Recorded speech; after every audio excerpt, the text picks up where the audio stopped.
श्री सद्गुरु महाराज की जय। बंदो गुरुपद कंज कृपा सिंधु नर रूप हरि महामोहतम जासु वचन रवि कर निकर। आइए भक्तों, सत्संग योग भाग 1 श्रीमद् भागवत गीता में अध्याय 2 यानी कि भगवान श्री कृष्ण अर्जुन को उपदेश करते हैं तो अर्थ सहित श्लोक रहित हैं, सिर्फ अर्थ को हम लोग जानते हैं। अध्याय 2। हे पार्थ, भगवान श्री कृष्ण अर्जुन से कहते हैं, हे पार्थ, कर्म कांडात्मक वेदों में फल श्रुति युक्त वाक्यों में भूले हुए और यह कहने वाले मूढ़ लोग कि इसके अतिरिक्त दूसरा कुछ नहीं है, बढ़ाकर कहा करते हैं कि अनेक प्रकार के यज्ञ आदि कर्मों से ही फिर जन्म स्वरूप फल मिलता है और जन्म जन्मांतर में भोग तथा ऐश्वर्य मिलता है।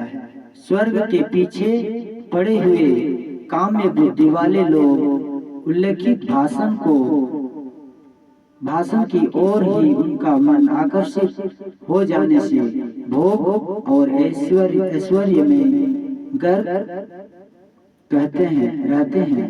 इस कारण उनकी व्यवसायत्मक अर्थात कार्य अकार्य का निश्चय करने वाली बुद्धि कभी भी समाधिस्थ अर्थात एक स्थान में स्थित नहीं रहती।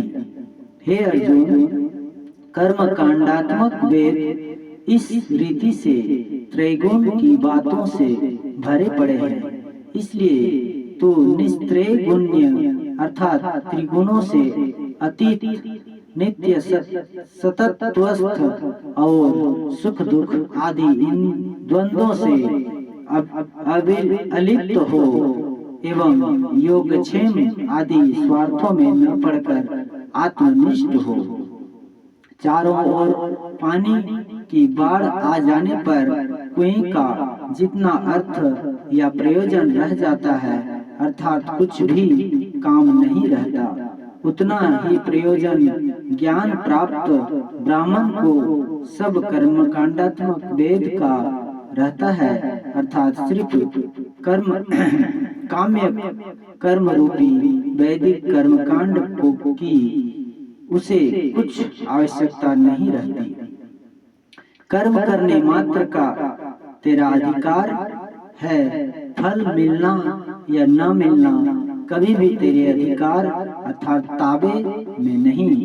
इसलिए मेरे कर्म का अमुक फल मिले यह हेतु मन में रख कर काम करने वाला न हो और कर्म न करने का भी तू आग्रह न कर। हे धनंजय, आसक्ति छोड़कर और कर्म की सिद्धि हो या असिद्धि दोनों को समान ही मानकर योगस्थ होकर कर्म कर।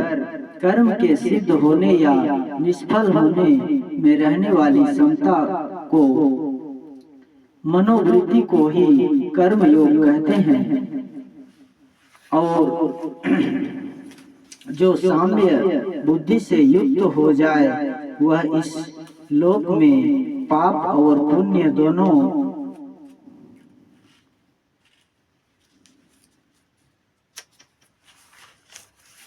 दोनों से अलिप्त रहता है।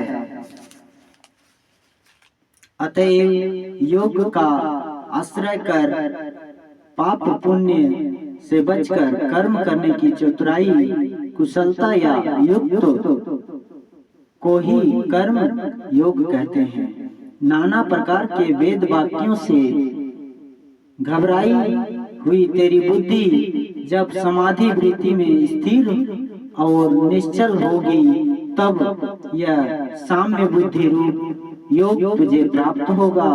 हे पार्थ, जब कोई मनुष्य अपने मन के समस्त काम अर्थात वासनाओं को छोड़ता है और अपने आप हो ही संतुष्ट होकर रहता है, तब उसको स्थित प्रज्ञ कहते हैं। जिस प्रकार कछुआ अपने हाथ पैर आदि अवश्य सब छोड़कर सिकोड़ लेता है, उसी प्रकार जब कोई पुष्प इंद्रियों के शब्द स्पर्श आदि विषयों से अपने इंद्रियों को खींच लेता है, तब कहना चाहिए कि उसकी बुद्धि स्थिर हुई। सब लोगों को जो रात है उसमें स्थित प्रज्ञ जागता है, और जब समस्त प्राणी मात्र जागते रहते हैं, तब इस ज्ञानवान पुरुष को रात मालूम होती है। श्री सद्गुरु महाराज की जय।